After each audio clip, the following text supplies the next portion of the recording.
Greetings everyone, my name is Dr. Jason Freeman and I'd like to welcome you all to my channel. So what is religion anyway? Well, as a sociologist who studies religion and health, I thought about this topic a lot.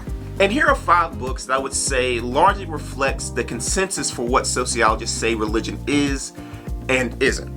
The first book on my list is The Elementary Forms of the Religious Life, written by Emile Durkheim and published in 1912. Durkheim was a French sociologist who attempted to explore the nature of religion by examining common characteristics that existed in all religions. Specifically, he used anthropological research done on the religions of the indigenous tribes of Australia, which he felt were the oldest religions on Earth. Based on his observations from those data, he made several conclusions. First, he concluded that all religions, and that includes tribal religions, Abrahamic religions, or even more modern religions like Scientology, are all true or real because they are based on some underlying true or real need or phenomenon within an individual or society.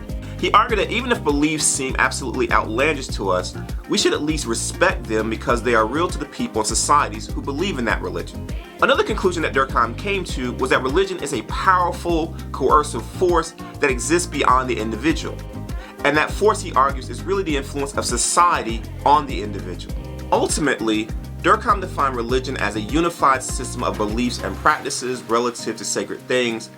That is to say, things set apart and forbidden, beliefs and practices which unite into one single moral community called a church, all those who adhere to. The second book on my list is The Sacred Canopy, written by Peter Berger and published in 1967. Berger was an Austrian sociologist who spent most of his career teaching in the United States, most notably Boston University, which he retired from in 2009. In the 1960s, Berger, like Durkheim before him, tried to explain what religion actually is. At the core of his explanation is his argument that in order to give humans a sense of normalcy and stability, society basically tricks us into believing that the subjective decisions we make on a day-to-day basis, such as putting clothes on before we go outside, aren't really choices at all, but are things we just have to do. Similarly, to drive on the correct side of the road, to not steal from our neighbors, and to use the restroom to relieve ourselves are all universal rules that we all must follow. But Berger argues that these beliefs are really based on a lie.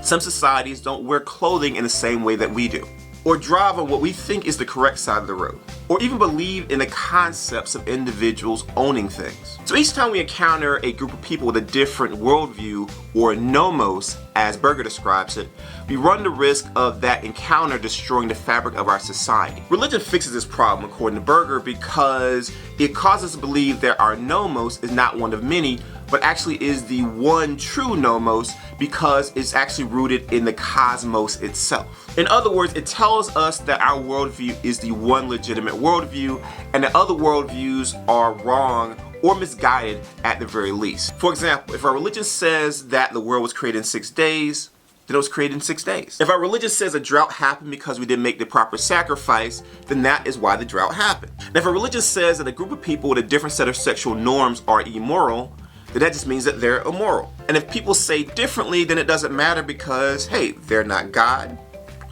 or the goddess, or the flying spaghetti monster.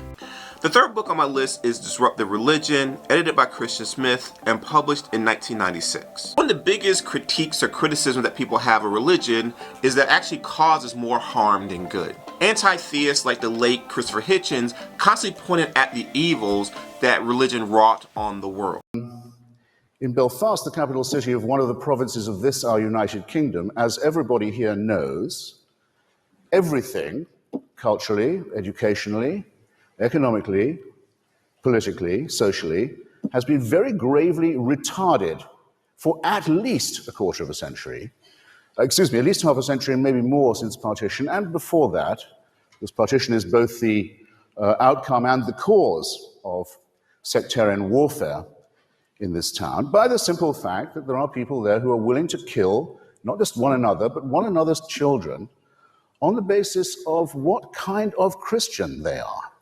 Karl Marx famously described religion as the opium of the people because of its role in legitimizing the power of the ruling class while at the same time pacifying the passions of the oppressed. But in the introduction of Disruptive Religion, Smith pushes back against the characterization of religion as merely being just a tool of the oppressor, but rather also being a tool used by the oppressed. And in the remainder of the book, written by numerous scholars with expertise related to social movements and/or religion, they make the case that religion played a pivotal role in a variety of social movements, including the US Civil Rights Movement, the Iranian Revolution, and the anti-apartheid movement in South Africa, among others. And this backs up an observation by Dr. Mary Patillo of Northwestern University. In her article, Church Culture as a Strategy of Action in the Black Community, she argues that religion can be used as a part of a cultural toolkit that can be drawn upon to meet specific needs within a community. The fourth book on my list is Divided by Faith, written by Michael O. Emerson and Christian Smith, and published in 2000. The core idea within this book is that religion plays a key role in maintaining racial barriers within American society.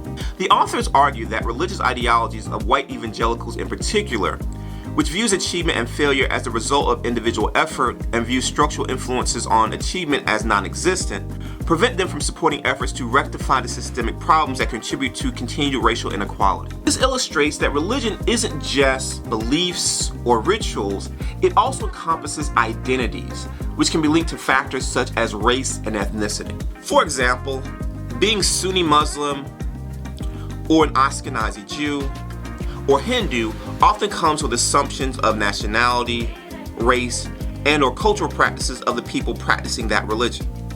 And this brings me to the definition of religion that I use in my own research, which is that religion is a set of beliefs, behaviors, and identities with an orientation towards the supernatural. So this encompasses all the definitions and all the descriptions that were given so far, but also, fills in the problem or the gap that was in Durkheim's definition, which ignored the supernatural. Because face it, as a grad of UNC Chapel Hill, there's nothing more sacred than the Dean Dome.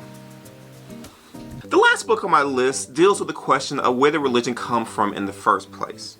And that book is titled The Emergence and Evolution of Religion by Jonathan H. Turner, Alexandra Mariansky, Anders Klostergaard Peterson, and Armin W. Geertz, and published in 2018.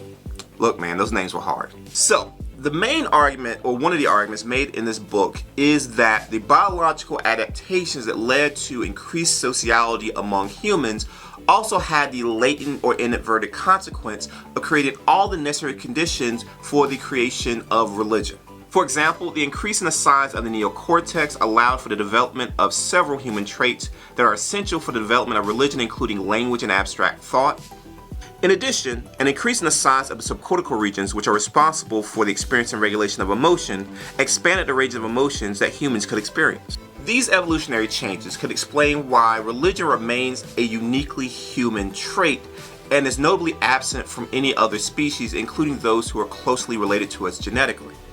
Though it's not beyond the realm of possibility that an intelligent species that has evolved elsewhere in the universe in similar conditions as us, or a future version of AI, could have also evolved the traits necessary for religion and thus created their own sacred canopies.